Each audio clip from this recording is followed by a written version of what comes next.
So that whole kind of great reset thing, which has been the plan for a very long time, was in people's faces. And so with us, as a channel, to kind of share all that information, someone saying something and then getting destroyed for it, it's then what goes on behind the scenes of the people that observe it, which are going, well, I'll keep my mouth shut then. Yeah. Because I don't want to lose my job. And, I've seen what's happened to him. They've made an example of him and they've made an example of her. So I agree with them, but I'm going to keep that to myself.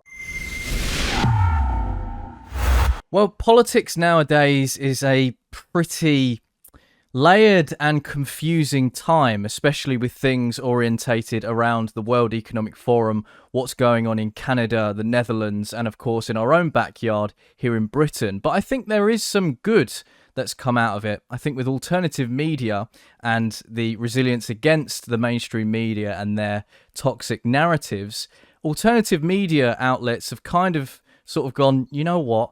We should stick together in these tough times. And today, joining me to discuss about all things WEF related and, of course, our problems here in Great Britain is none other than Gareth Icke from Ickonic. So, Gareth, thank you so much for joining me today. It's good to see you again. How are you? I'm good, thanks, mate. Cheers for having me. Yeah, much no worries. Appreciated. I no apologise worries. for the shiny head. It's baking hot in here. I've got all kinds of climate change going on in the Oh, that's it. Yeah, you'll have you'll have warnings stuck up on this video soon saying about climate change related nonsense. That stuff's mad. I saw a picture from a weather broadcast. I think it was in Germany, from 2017, and behind the lady, it's got all the Dusseldorf and Cologne or wherever, like all the cities.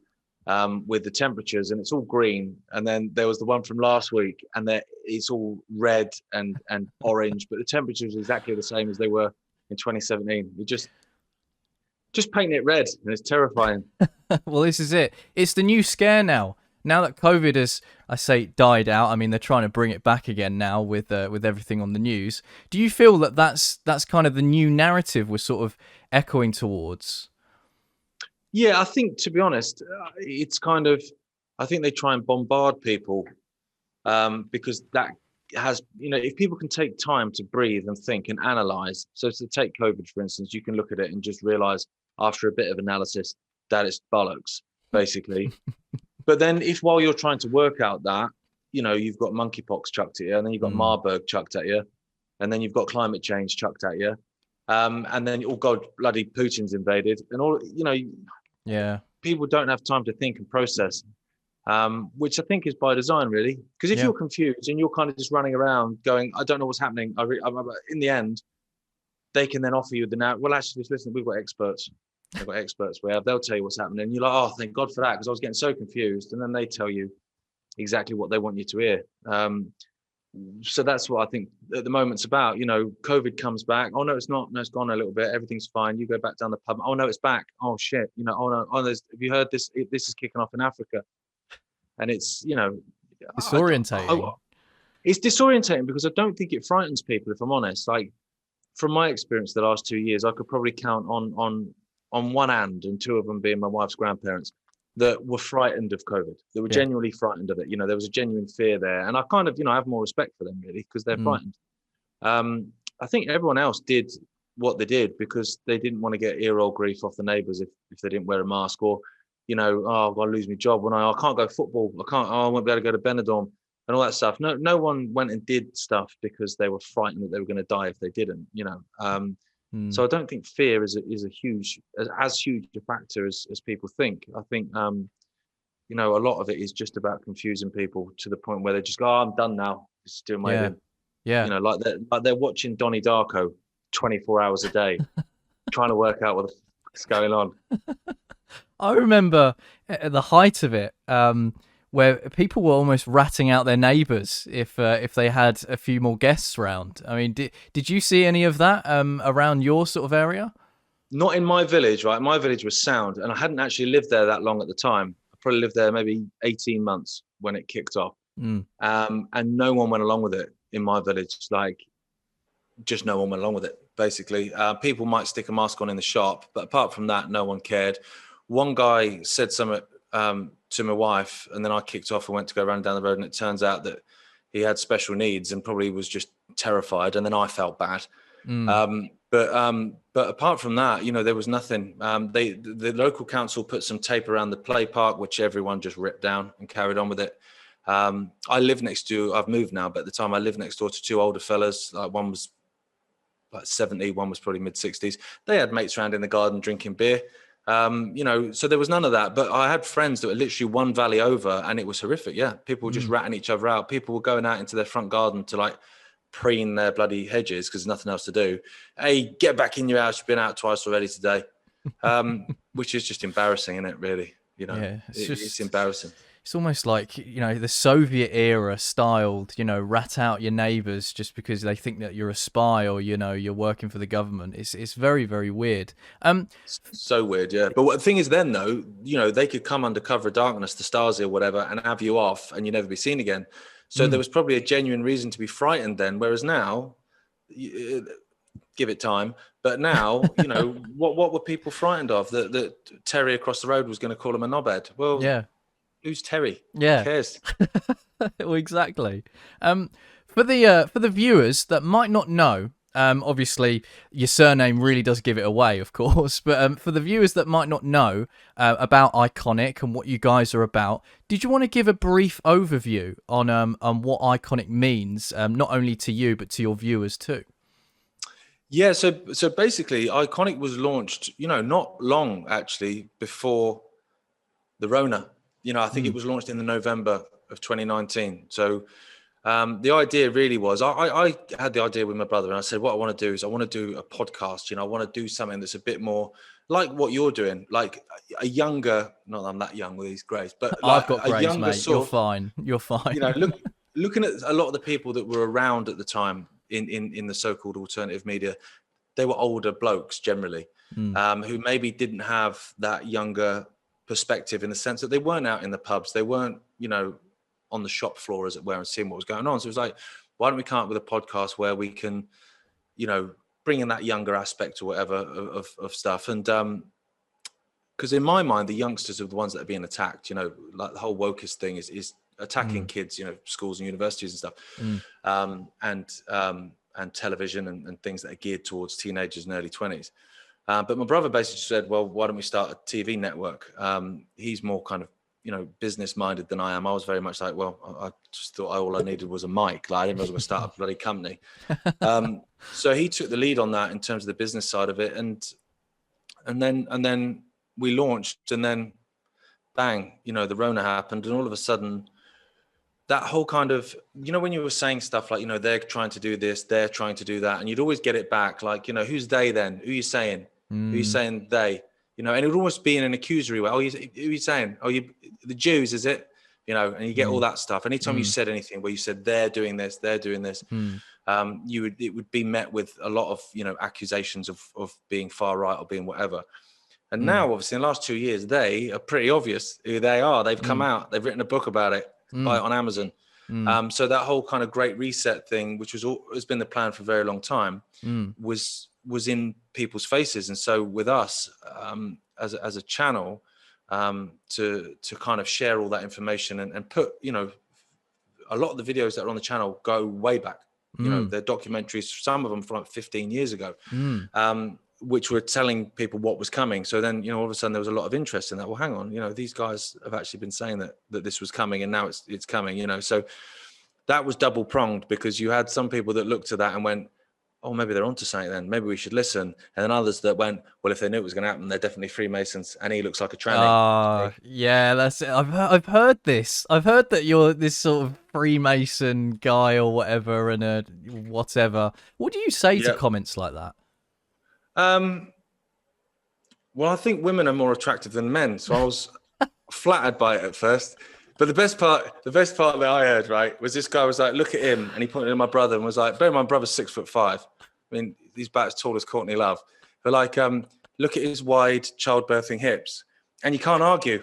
And now every time I see my brother, especially if he's got tight trousers on, I'm like, they are actually childbirthing hips. So maybe they're onto something.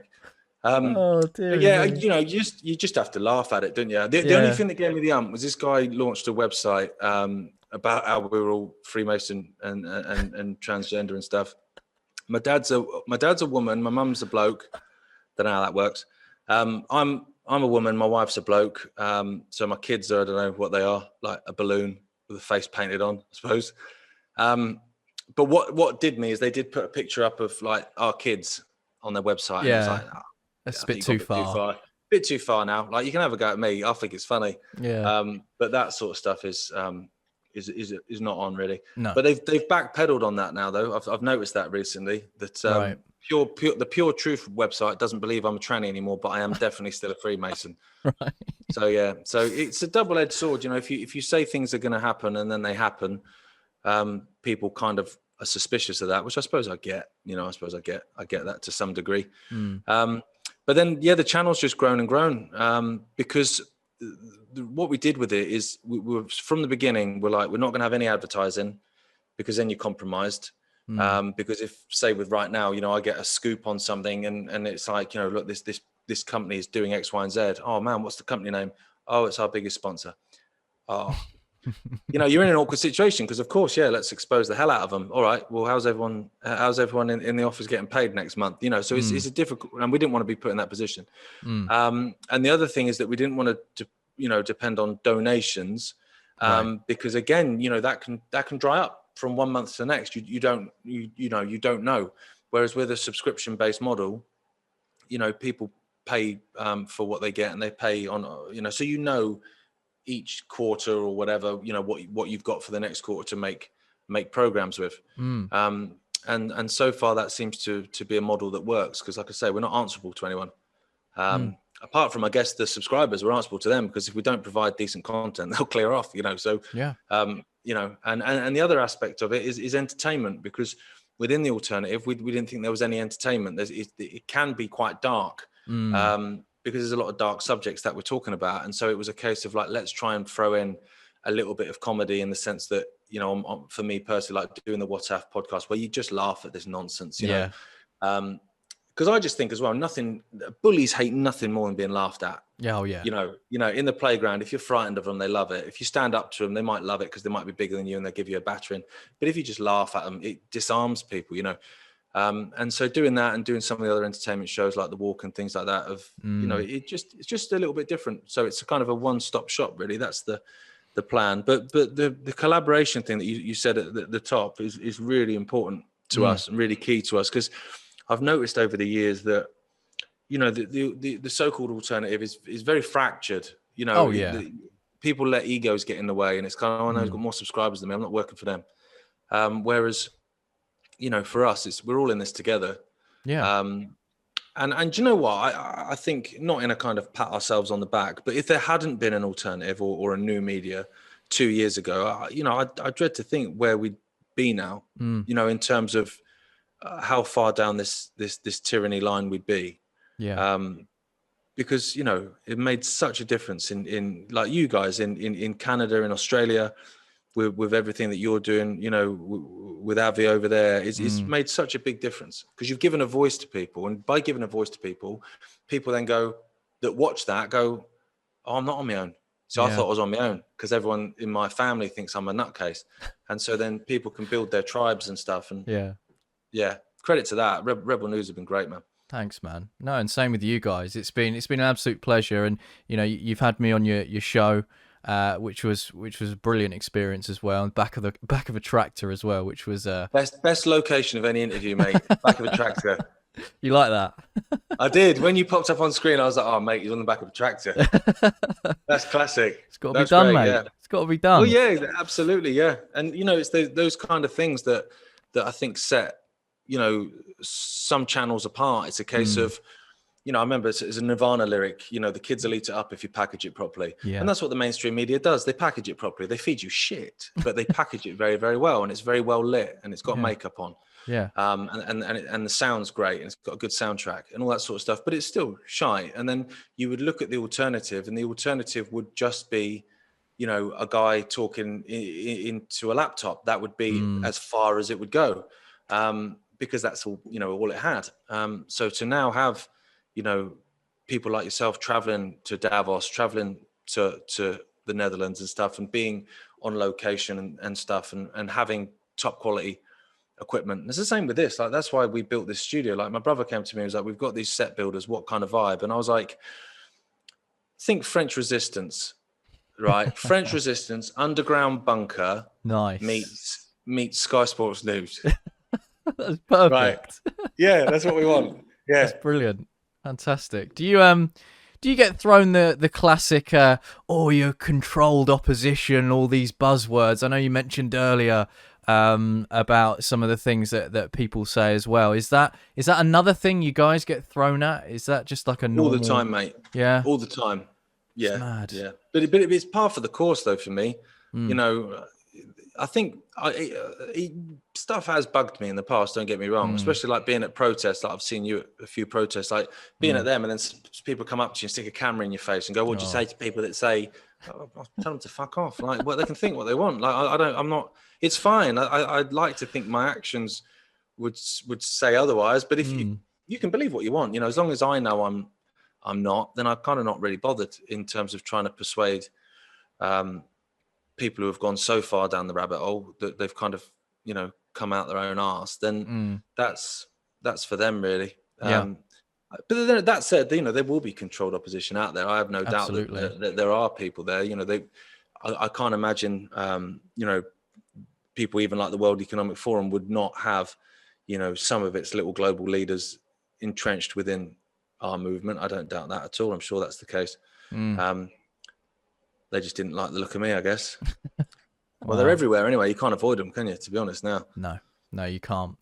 When we first met and we were having a chat briefly, and we'd done that interview with Rebel whilst we were walking in the protest, there was a good part that still sticks out in my mind, and we spoke about how you spoke about how the Overton window on left and right has completely shifted. And how, because, you know, if you were to put it on paper, you know, and say, right, where do you sit politically, you know, left or right side, like, where do you sit? You know, for me, it would be, I'm a very socially conservative type person. I believe in, you know, the traditional family unit and things like that. And you could go on and on about different things, but the crux of it would be free speech. And you'd see a lot of overlap with people when it comes to freedom of speech. So I guess my question would be, if taking left and right aside, where would you say you would sit personally, and why do you think now the Overton window has shifted? I would sit with you do you, hun. That's basically it. That's me. You do you, hun. As long as it's not to the detriment of anyone else, you do what you see fit. Fine. Just don't impose that on me or anyone that doesn't want to have it imposed on them, which used to be a kind of left side sort of attitude. You know, like when I was growing up, I mean, I used to play ice hockey. I had long hair. I used to get called Swampy. Yeah. For people around the world, Swampy was an eco warrior who like dug a tunnel under Twyford down to stop and build a motorway. And they used to call me Swampy as a nickname. And I was a southern softy leftist, right? That was what I would be called, right? Now, my attitude then was you do you, like whatever, just, you know, you leave me alone and I'll leave you alone.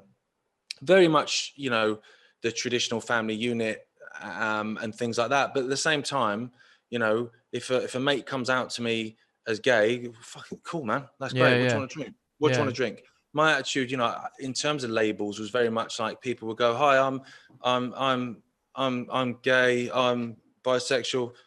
I'm Gareth. Like, I don't care. I really couldn't give a toss, mate. You, whatever makes you happy, mate." And that used to be a very left way of thinking, was that it was very free. It was all about being free. You know, the left were always the ones that were protesting, to be fair, against authoritarianism. It was generally coming from, you know, not the far left, obviously, when you start hitting that communism nonsense. But although, to be fair, fascism and communism are the same. That's the same. The two cheeks on the same arse anyway. But I was, very much that way. And then, you know, the kind of the COVID stuff made it worse. But even before that, you know, when you started having this whole kind of drag queen story hour and you know, 100 genders and oh my god, you know, the whole Jordan Peterson thing of not using the correct pronouns and that. And it was like, oh, this is getting ridiculous now, because this isn't freedom at all. This you're going way over too far. And so then I realized that I was getting called far right. And and right leaning. He's gone right leaning. And I was thinking, but my attitude has not changed. Like, I view the world in exactly the same way. I'm a little bit grayer and a little bit wiser, but generally my attitude is the same. You know, people should make decisions about their own body for a start, like what gets pumped into it or what doesn't. And, you know, how to live their lives. Like I say, as long as it's not at the detriment to other people, you know, as long as they're not imposing their will on others, that people should just be able to live. Now, that used to be quite a liberal way of thinking. That's the whole idea of being a liberal. But now, you know, roll forward a couple of 3 years, and all of a sudden, it's actually people that would say they're more aligned with the right. Whereas I'm not really sure they are, because I don't think the right and left are the same thing anymore. I think that's changed so much. But people that get called far right are now the ones that are protesting for freedom and protesting for body autonomy and protesting for people's right to choose. Whereas those on the left are hashtag wear a mask, hashtag get the jab, hashtag govern me daddy harder, all of that sort of stuff. Yeah, they want more rules, you know, and you know, yes, very much we should have mandatory vaccinations and mandatory medical procedures. And this was what makes me laugh, because then you have the situation with Roe versus Wade or whatever, which actually wasn't as big as people made it out to be. It just threw it back to the state to decide. But all of a sudden, it's like, how dare you tell me what I can do with my body? It's like, I've been saying that for 2 years. Yeah. I've been saying that for 2 years, and I was getting called all sorts for it. You do you, mate. Like, and my attitude towards the jab was very simple. If your jab works, why do I need it? And if your jab doesn't work, why do I need it? Simple as that. And all you get as response is, oh, just get vaccinated. Well, you've not actually answered the question, have you?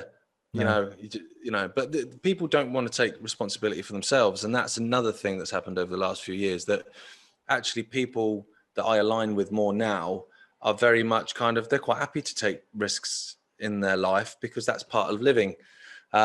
Whereas, you know, those people that are now on the other side are very much kind of, they just want to survive. It's all about surviving, which is not living. I don't see the point in that, really. I completely agree. It's just how the two can coexist, because we kind of have to, don't we, really? Yeah. If I'm honest, you know, I know there's lots of conversations about, you know, starting your own society, which, you know, it might come to that in terms of, you know, food and that sort of stuff, you know, but we've still got to inhabit the same planet. We've still got to live together. And, you know, I think people need to just get to a point, surely, where we can just get on with each other. I mean, I think most people have the same goals, which is just to get on and be all right and make sure their kids are all right. I mean, we have far more in common than we have that separates us. I think people just forget that. Yeah, which is why, you know, the fundamentals like freedom of speech, when that gets eroded and gets cast aside or you know, trampled on, then it makes it even more difficult to kind of open up the conversation and to listen to. In my view, right, freedom of speech has been dismembered so badly in this country that it's gotten to the point where if there is an opinion you really, really just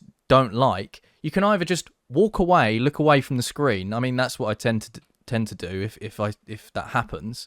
But it's now to the point of, right, report them, tag the police in Twitter, do X, Y, and Z, and try and get them arrested or try and get them prosecuted just because they disagree with their opinion, because that's ultimately what it is. Mean tweets. You know, this country has gotten to the point where you can be locked up for posting something mean on Twitter, and I don't know where it went all wrong. Personally, I mean, I could easily point the blame at Tony Blair. I mean, you know, it was his legislation that caused a lot of the effects that we're seeing nowadays. But, you know, I just find it fascinating how now it's extremely almost toxic. And, you know, you could say, oh, well, you know, that's online chatter. You know, it's completely different to real life. But then you see a lot of it transcend into the real world. I mean, America, I mean, you look at America now and how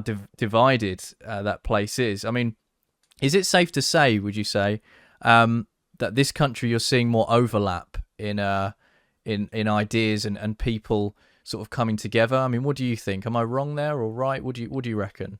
Yeah, I think when you get off of the internet, more people get on. You know, you go to a pub, you would have more in common in a conversation. But also, like, with the whole freedom of speech thing, you know, when someone does say something mean and they get rinsed or they get doxxed or they lose their job or they, you know, or the Center for Countering Digital Hate or Hope Not Hate or all these fake organizations go for them, there's a big hoo-ha about that, and it gets plenty of publicity. And I think, you know, the main reason really to do that is a show of strength, because then what it does is it shows other people, I'll better keep my mouth shut then.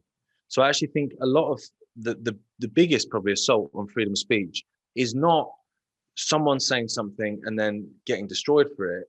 It's then what goes on behind the scenes of that, of the people that observe it, which are going, well, I'll keep my mouth shut then. Yeah. Because I don't want to lose my job. And, you know, I've seen what's happened to him. They've made an example of him and they've made an example of her. So I'm, you know, I agree with them, but I'm going to keep that to myself. And, you know, when the COVID thing kicked off in that March and April, like, I was straight away not having this. And I was getting messages from people I went to school with, going, mate, I wish I could say what you're saying. But my wife would, like, bloody hell, her family, nightmare. And you know, I wish I could say what you're saying, but I'd lose my job because my gaffer's like proper Rona. And it was all, you know, I was thinking, right, so your ability to voice your opinion, which is yours, and you should have the right to voice it, whether it's right or wrong. That's, you know, who am I to say? It's your truth. You should be able to speak it. Is actually being stopped, not by the police and not by government legislation, but by fear of, you know, June, my mother-in-law. You know, what's she gonna say? Or she'll go mad. I won't be invited around for Sunday lunch. You know, and that's kind of the weirdest part for me, is that actually we've actually started shutting ourselves up. You know, rather than being shut up, we're doing it to ourselves. And I now, you know, not to the level of Lawrence Fox, but I know he definitely does this, almost says things intentionally to be provocative, to make a point of actually, no, I'm going to say this actually, because it's like anything. Freedom of speech is like a muscle. If you stop working it out, it will soon fade away. And, you know, and so I think it's important that if you think something, say it, you know, for sure, while you still can. I completely agree. So let's talk about our favorite organization, the World Economic Forum. We're seeing an acceleration of policies. We're seeing, you know, all this Agenda 2030, sustainable development, all of this really seeping through across Europe, Canada, the United States, and beyond. A lot of people come to me and they say, what can we do? We don't have a platform. We don't have, thousands of followers to get the message out. What do we do? Now, I'd like to hear, what do you think people should do if they don't have a platform and they want to talk about things like the World Economic Forum? And of course, they get lambasted with tags such as conspiracy theorists, you know, all these classic taglines. What would you say to someone who really just wants to get the message out, but they don't have that platform, and they feel like, though, when they do, they're not making much of a difference? Strength in numbers for me. I saw a meme earlier actually that said, "I'm just one person. What can I do?" Said 7 billion people, and I think things like Stand in the Park and these groups that have come out of the back of Rona, because Rona's done like some horrific things, but it's also done some great things in the sense that it's brought everything out into the open. There are so many groups out there where, you know, you can sit there at home with this opinion that you think is not going to get anywhere, but, you know, add another 50, 60 people to you, and then you do have a platform. You know, you can do that. You can go out there. You can create organizations. You know, the Rebels on Roundabouts and things like that, you know, all across the UK, they made a big difference. The protest movement, at the start of COVID, you were getting maybe 15, 20 people. It got up to about 600 after a year. And then within 2 weeks of the 600 in London, it was 40,000, you know, so these things can steamroll if you just keep speaking your truth. That's all any advice I could give to anyone, really. It's all I know how to do myself. And you know, the World Economic Forum is not a conspiracy theory. It was a year ago, 18 months ago. It's not anymore, because everything is documented.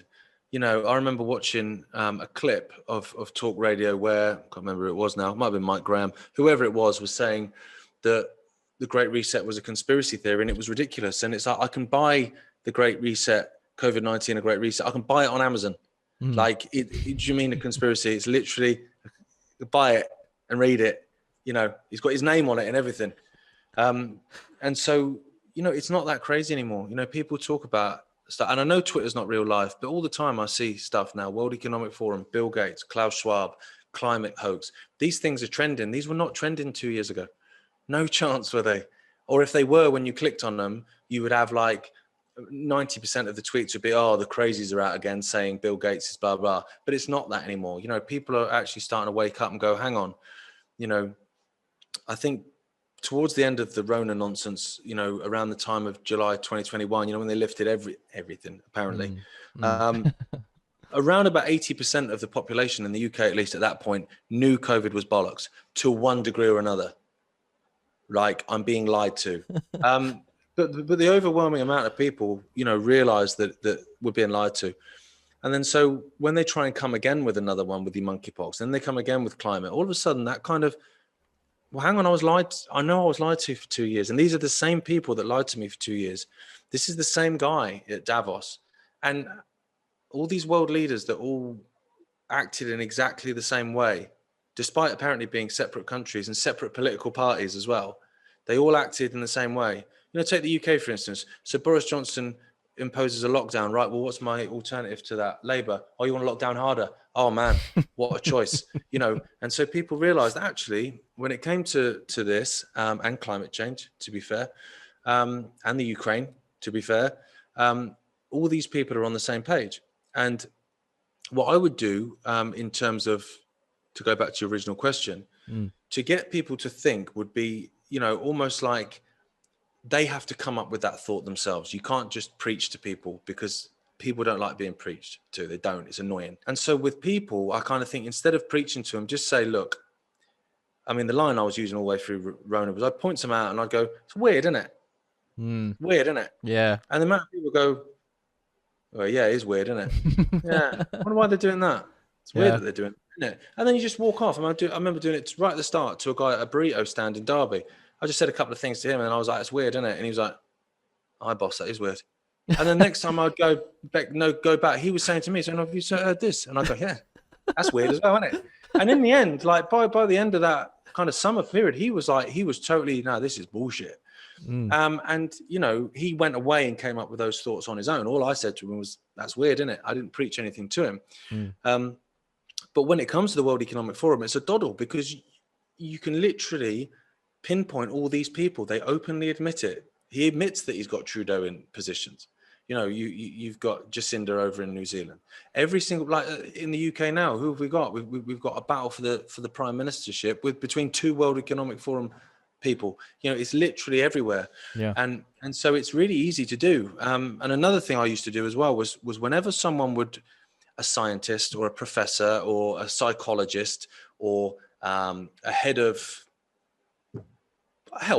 business development as such is talking about what we need to do for the economy or whatever. If it was pro-Rona narrative, I would put their name in Google and I'd put Bill Gates after it. And honestly, mate, 9 times out of 10, if not more, they were affiliated. She'd taken money off the Bill and Melinda Gates Foundation. If they hadn't, okay, they're not connected to Billy. That's annoying. Right, I'll put WEF. Bang. It had honestly 100% hit rate. Yeah. Of one of those two things, and those two things are one and the same anyway, because Bill Gates is affiliated with the World Economic Forum. So that's another way to get people, because you know people can in the end, what can they do? Go, oh, bugger off. That's literally all they can do. Because there's no argument back to that. Like that's I've let you search that. Yeah. You've searched that on your own, and you found those results. Yeah. And then so if you want to dismiss that at that point, then you're a closed door, really. This organization is it's evil, to put it bluntly, and to put it politely. It's anti-human. Yeah, what it is. Yeah, there's nothing human about anything that it's promoting. And what I take as a positive is one, that it's out in the open now. So like I said earlier, you know, when you used to say they are doing this, you get accusations of you mean this, you mean that. I don't. Whereas now there is an organization, which is only a front organization, because I'm not having it that Klaus, I mean, he is just like a ball of scrotum. He's not. I don't believe he's the head honcho at all. I don't believe he is. I believe he's just a front for someone. It would be else. someone that we don't know the name of, and it would be someone that you wouldn't even know exists, essentially. Exactly. In the same way that God was Alanis Morissette, right? In Dogma, basically, right. What you would least expect. But yeah, and so it's out in the open. People can't deny that now. You know that they're saying all these things, but every single policy that they want is coming out, and it's anti-human. You know, you will own nothing, but you'll be happy. Now they're talking about, you know, we might have to look at cannibalism. Oh, unbelievable! You know, unbelievable. The normalization of pedophilia. You know, the assault on our kids and all this kind of stuff is actually starting to make people think, because, you know, especially with kids with jabs and stuff like that, for instance, like they were told for 2 years to follow the science. Now here in the UK, they went to the vaccine panel, and they said, no, we shouldn't give these jabs to kids. Yeah. We should. So that actually woke up a lot of people, because a lot of people then went, well, it's the same with Tedros. It's the same with Tedros when he overruled for monkeypox being a global emergency. It's the same thing. He sort of went, yeah, I've decided. And it's like, whoa, hang on a minute. I thought there was an advisory board here. It's so strange, isn't it? Exactly. He looks like Alex from Guess Who, which I can't get out of my head now.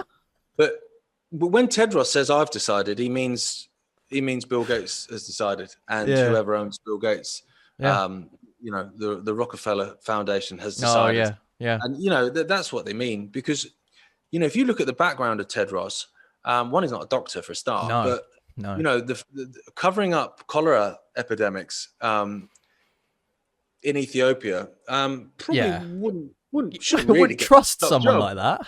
No, it probably shouldn't really get you the top job, but I suppose what it did in terms of qualifying him for the job was, this guy is pretty nasty bastard, and he's quite, you know, there's a lack of humanity there. He's perfect. Give him the job. Well, it's like, you know, it's like that. Who's that woman recently? Is it Mishi or something? Forgot her Susan name. Maichi. Susan Maichi. Yeah, that's it. 40 years in the Communist Party. Oh, brilliant. Okay, checked her resume then. So, you know, it's funny, isn't it? How they pull these people out, and they're kind of going, oh, this will be a perfect candidate for an advisory board at the WHO. Yeah, exactly. And that's the thing. Like, Whitty's there as well, isn't he, now as well? Yeah. But you think, like, if I'm Prime Minister of Britain, I go, right, okay, there's a virus on the loose. Right, okay, that's bad news. So have we got any virologists? No, but what we have got is we've got a head of behavioural change that's been a prominent Communist Party member for 40 years. Perfect. That's great. Brilliant. That's exactly what I want in charge. You know, and I would be listening to the radio, like, while driving, like, to and from protests and stuff like that, during that last 2 years. And every time there'd be a scary story on the news, it'd be like, experts at, you know, University College London have said X, Y, and Z, and you're like, oh God, we're all gonna die. And then when they'd say the name of them, it'd be like, you know, that was Dr. Cliff McTavish there. He's the head of psychology. All right, okay, so we've got another psychologist. Another psychologist, yeah. But you wouldn't take advice about a virus from a chiropractor or a dentist. But all of a sudden, a psychologist, he's going to tell us. I mean, it doesn't make any sense. Unless, of course, you're just trying to gaslight and manipulate people into acting in a certain way, which is obviously exactly what they were doing. Exactly. And, you know, I look at people now that will never recover. Like, they will never recover from this psychologically. Like, the one part, it's a horrible story, but there was one part of it that was positive. I took the kids up to a farm not far from us, up in north of Derbyshire. It's nice. It was a nice day. Get an ice cream, feed the animals, you know, normal rock and roll stuff you do when you're 40. Nice. And then suddenly this family arrived. There were 2 women and the 2 kids, and they were all masked, right? And the kids were only young, and they had fucking marigold gloves on, or like, you know, the equivalent latex gloves on. Like they were just burying a body. Right. And like, they had masks on, and the kid had sunglasses and a hat. So it's like, are you on witness protection or something? And I just looked at him. I was like that. And my wife was like, don't say anything. And I was like, I'm not going to say anything. And I remember just looking up, because I'd been probably one of the first to spot them. And I just saw one by one as the groups of parents were like nudging each other. And I could just see mums and dads just going, oh, for fuck's sake. But that was a positive to me. Yeah. You know, I was actually like, oh, thank God for that. Because if they'd have just gone, oh yeah, and then carried on Yeah, drinking the yeah. coffee or whatever, I'd have been like, are you serious? This is not normal. But thankfully, people's reactions to it were like, what are you doing, abusing your kids? You know, Yeah. this is extraordinary. You know, if you want to be a lunatic, then be a lunatic. That's fine. But don't wreck the lives of your kids. Because, you know, how does a child, say a child does that for a year, say 6 months even, to be made to be that frightened of something that isn't real, but to be that frightened, how do you then go, actually, take the mask off, the sunglasses and the hat, and you can lose the gloves. There you go. Off you go and play in the mud. It doesn't work like that. The kid is now mentally conditioned to fear everything, fear everyone, be frightened of the kids at school. They could give you a disease that will kill them. Oh shit. Oh, stay clear of other kids then. You know, I mean, even with my eldest, like she's 4 now, but she was at nursery when this whole nonsense started, and then got asked to leave because I spoke in Trafalgar Square. So it's always good, isn't it? Oh no. So they basically went, can you leave nursery for 2 weeks so you can isolate for 2 weeks, because he was in a crowd of people. So which I obviously just pulled her out of nursery and went, well, she won't be returning. But it affected her massively because she wasn't then at nursery. And so you'd go to play parks, but you know, a lot of people didn't take the kids to play parks, or if they did, they kept their kids like, oh, stay clear of them. And so when things started opening again, and she didn't know how to be. No, she genuinely didn't know how to be, and it was heartbreaking. And you know, even now, if we go to a park or something, she'll run up. You play with me? You play with me? Like almost like just for like some interaction. And it's just like, oh man, do you know what? I could wring people's necks. I really could. Like I'm trying to keep this, you know, this high vibration and not let myself get down there. But there's a few people that I could. We'll leave that there. We'll leave that there. Yeah. When COVID first struck, and we were seeing all these videos of people dropping dead in China, and then the Western media took that and spun that all around. I've got to admit, I believed it at the start. I didn't know what it was, and you know, when you go through something like that. I mean, I'd never been through something like that in my entire life, so of course it was brand new. I didn't really understand what was going on. So first lockdown, I was like, yeah, do you know what? Why not? Because I don't know what the hell is going on. And then it's as soon as you start to pick up things and you go, hang on a minute, that's not right.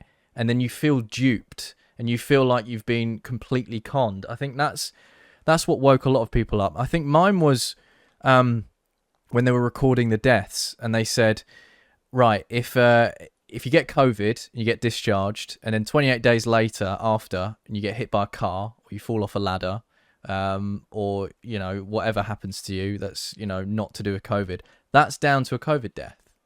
And I sat there and I went, hang on a minute, that's not right. And they're just pumping these cases on the screen to, you know, ramp up this fear. And that's when I sort of went, actually, there's something going on here. There's something not right. And I think, like you said earlier about obviously COVID done a lot of awful things, but it also brought a lot of good. It woke a lot of people up and made people realize, actually, there's something going on behind the scenes. 100%. Like for me, I was the same to a certain degree. I thought I'm being lied to, because if the telly's telling me to believe something, I know I'm being lied to. But I also didn't know what the situation was either. So I went out and bought a job lot of vitamin D, a job lot of vitamin C, iodine, vitamin A, and just kind of like magnesium, and sort of just stocked up. That was my attitude. I remember getting fact checked by Instagram for saying vitamin D was good for the immune system. Imagine of course. Of course. But you know, quickly, I think for me, what did it was when they had the footage of all the bodies in this sort of warehouse in Italy, in Bergamo, and then it transpired that actually it was footage from a warehouse where they'd taken the bodies after a boat had sunk, and it had killed all these people. And I thought, how do you even begin to get those two bits of footage confused? To get those bits that have gone through the Associated Press all the way out to all these different mainstream media outlets all over the world, how's that even happened? That doesn't happen. You know, it's like, you know, now doing what we're doing with Ickonic, you know, you don't go, hi, here's me just talking to Dr. Brian Ardis, and all of a sudden you put out an interview with Peter McCulloch. People go, well, that's not Dr. Brian Ardis. What are we talking about? And so the idea that you could do that wrong and put out a video from, I think it was about 2014, and chuck it out, and then everyone reports it. And then obviously then the same happened in New York when they were showing a hospital in New York and a hospital in Italy, and they were the same. It was the same footage with a different, not even just a different like tag on it saying New York and Italy, but they'd even changed the grading slightly, so it was a different color, and it was the same footage. It's the same. It's literally the same footage. At that point, it was like, right, okay, there's something going on. There's something going on, yeah. And you know, and then I just carried on living my life normally, and you know, went to protests of hundreds of thousands of people in the end, and never got so much as a sniffle. I'm meant to be dead. I think you're meant to be dead as well, aren't you? I'm meant to be dead. Yeah. Well, thank you very much, Gareth, for taking your time out for me today. It's been an absolute pleasure. Where can we find you and Ickonic and all of your work? Could you give us some links and where we can find you? Yeah, so if you go to ickonic.com, spell funny spelling as it is behind me, there's a free 7-day trial running at all times. So you can sign in and have a look at all the sort of news and current affairs stuff, all the documentaries, films, series of everything really. You know, you can do yoga, you can learn to cook certain things. You know, it's got a bit of everything really. Nice. And then I'm on Twitter for now. I always say that because every tweet I send, I feel like it's my last. Which is just Twitter/Gareth Icke.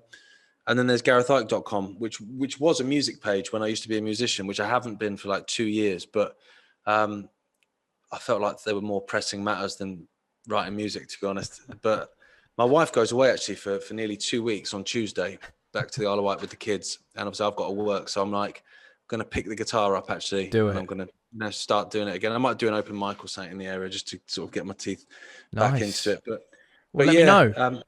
Let me know. I'll come down to that. Oh, that'd be great, mate. Yeah. Well, maybe I'll do a couple of open mics first before I have anyone there that knows me. Gareth, thank you very much once again, and we'll speak again soon. Definitely. Thanks for having me, mate. Cheers.